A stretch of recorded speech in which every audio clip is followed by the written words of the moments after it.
अपनी भाषा में आप सभी का स्वागत है। व्याकरण के इस भाग में हम शब्द निर्माण की प्रक्रिया के बारे में विस्तार से जानेंगे। बच्चों, आप पिछली कक्षाओं में शब्द विचार के बारे में जान चुके हैं। क्या आप बता सकते हैं कि नए शब्द की रचना या उनका निर्माण किस प्रकार किया जाता है? नए शब्दों का निर्माण उपसर्गों के द्वारा, प्रत्ययों के द्वारा और समास के द्वारा किया जाता है। शब्द निर्माण वीडियो के पहले भाग में हम जानेंगे उपसर्ग क्या है। उपसर्ग को समझने के लिए पहले हम कुछ उदाहरण देखेंगे। पहला उदाहरण है, हमें बड़ों के गुणों को अपनाना चाहिए, उनके अवगुणों को नहीं। दूसरा, पका आम मीठा लगता है, अधपका खट्टा। इन उदाहरणों में आपने देखा कि गुण शब्द से पहले अव जोड़कर अवगुण शब्द बना है तथा पका शब्द से पहले अध शब्दांश जोड़कर नया शब्द अधपका बना है। अर्थात यहाँ मूल शब्द गुण और पका है।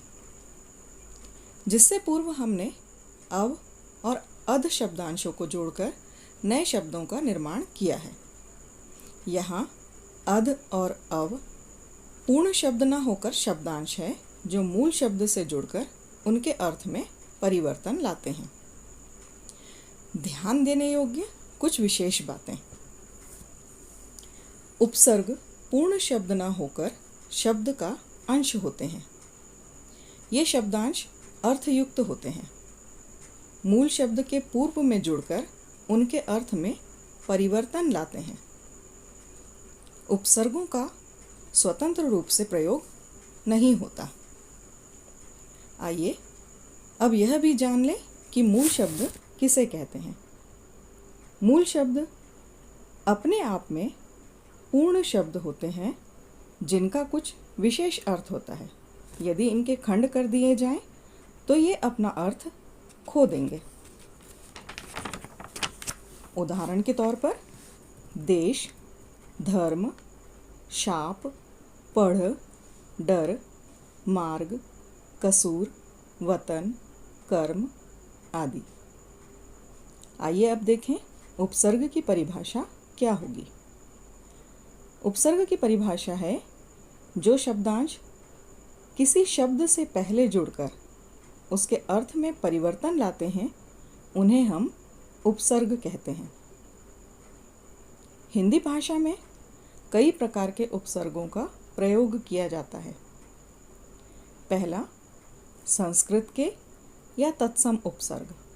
दूसरा, हिंदी के या तद्भव उपसर्ग। तीसरा, अरबी या फारसी के उपसर्ग। चौथा है उपसर्ग की तरह प्रयुक्त होने वाले संस्कृत के अव्यय। और पांचवा है अंग्रेजी के उपसर्ग। सबसे पहले हम देखेंगे संस्कृत के उपसर्ग अर्थात तत्सम उपसर्ग, उनके अर्थ और उनसे बने नए शब्द कौन कौन से हैं। पहला उपसर्ग है अ। अ का अर्थ होता है नहीं या अभाव। इनसे बनने वाले शब्द रूप है अमर, अधर्म।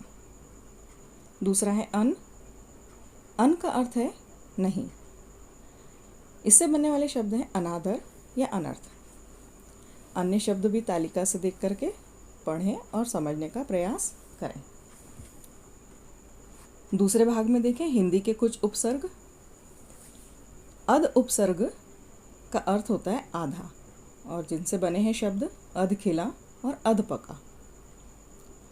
उन उपसर्ग का अर्थ होता है कम। इससे बनने वाले शब्द हैं 29, 19, 39 आदि। कु उपसर्ग का प्रयोग करें तो कु का अर्थ होता है बुरा और शब्द है कुपुत्र, कुविचार। आइए आगे चलते हैं कुछ अरबी और फारसी के उपसर्ग। बे उपसर्ग का अर्थ होता है बिना। इससे बनने वाले शब्द हैं बेचैन, बेकसूर, बेकाबू आदि। यदि बा उपसर्ग का प्रयोग करें तो बा का अर्थ होता है सहित। शब्द हैं बाकायदा, बाअदब। कम उपसर्ग से बनने वाले शब्द हैं कमज़ोर, कम उम्र। उपसर्ग की तरह प्रयोग किए जाने वाले संस्कृत के कुछ अव्ययों का प्रयोग भी हम देखें। अधः उपसर्ग का प्रयोग करते हैं तो अधः का अर्थ है नीचे। इससे बनने वाले शब्द हैं अधोगति, अधोलिखित। चिर उपसर्ग का प्रयोग, चिर से शब्द बनेंगे चिरकाल, चिरायु। पुरा शब्द पुरातत्व, पुरातन। अंग्रेजी भाषा के भी कुछ उपसर्ग देखें। उपसर्ग है चीफ, और चीफ का अर्थ होता है मुख्य या प्रधान, और इससे बनने वाले शब्द हैं चीफ मिनिस्टर, चीफ इंजीनियर इत्यादि। सब शब्द का प्रयोग देखें तो सब का अर्थ होता है नीचे, और इससे बनने वाले शब्द हैं सब इंस्पेक्टर, सब जज आदि। हेड उपसर्ग, हेड का भी अर्थ है प्रमुख। इससे बनने वाला शब्द head master, head clerk. Half उपसर्ग, हाफ का अर्थ होता है आधा, हाफ टिकट, हाफ पैंट आदि। अभी तक हमने देखा कि मूल शब्द में एक उपसर्ग जोड़कर नए शब्दों का निर्माण किया गया है। हिंदी भाषा में कुछ शब्द ऐसे भी हैं जिनमें दो उपसर्गों का प्रयोग किया गया है।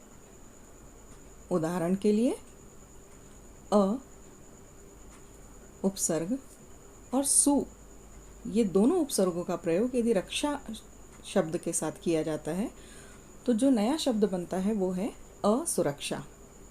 ऐसे ही अ और नी का प्रयोग करके यंत्रित शब्द को अनियंत्रित शब्द में परिवर्तित किया गया है।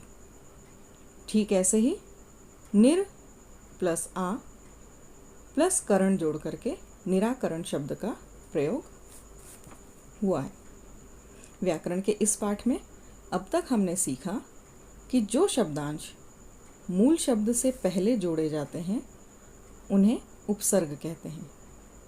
हिंदी भाषा के विभिन्न उपसर्गों के बारे में भी हमने पढ़ा, और साथ ही साथ एक ही शब्दों में दो उपसर्गों का किस प्रकार प्रयोग किया जाता है यह भी हमने सीखा।